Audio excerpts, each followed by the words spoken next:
बहुत समय पहले द्वारका नगरी में एक युवा योद्धा वीरभद्र श्री कृष्ण के दर्शन को आया। उसका मन गर्व से भरा था। वह सोचता था कि वह संसार का सबसे बलवान और ज्ञानी पुरुष है। वीरभद्र ने कृष्ण से कहा, प्रभु, मुझे सिद्ध करिए कि इस ब्रह्मांड में मुझसे बड़ा कोई नहीं। कृष्ण मुस्कुराए और बोले, यदि तुम सचमुच सबसे बड़े हो तो इस छोटे से कार्य को पूरा करो।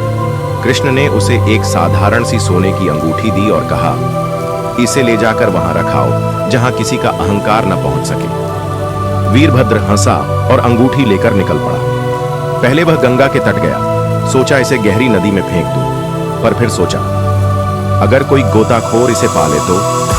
फिर वह उच्च पर्वतों की ओर गया। उसे गुफाओं में छुपाने लगा, पर हर जगह उसे शक हुआ कि कोई न कोई इसे खोज ही निकालेगा। धीरे धीरे उसका गर्व हिलने लगा। दिन बीते, रातें बीती, वीरभद्र भूखा प्यासा भटकता रहा, पर उसे ऐसा स्थान न मिला। अंततः वह थक हार कर एक निर्जन वन में गिर पड़ा। वहां उसने एक साधु को देखा जो एक टूटी कुटिया में फटी धोती पहनकर ध्यान में लीन था। उस साधु के चेहरे पर अपार शांति थी, न कोई लालच, न कोई अभिमान। वीरभद्र उसके चरणों में गिर पड़ा और रोते हुए बोला, मैं हार गया। साधु ने मुस्कुराकर कहा, बेटा, जो अपने भीतर के अभिमान को नहीं जीतता वह सच्चे सुख को नहीं पाता। तभी साधु का रूप बदलने लगा और वहां स्वयं श्री कृष्ण खड़े थे। कृष्ण ने स्नेह से कहा, वीरभद्र, यह अंगूठी कोई साधारण वस्तु नहीं थी।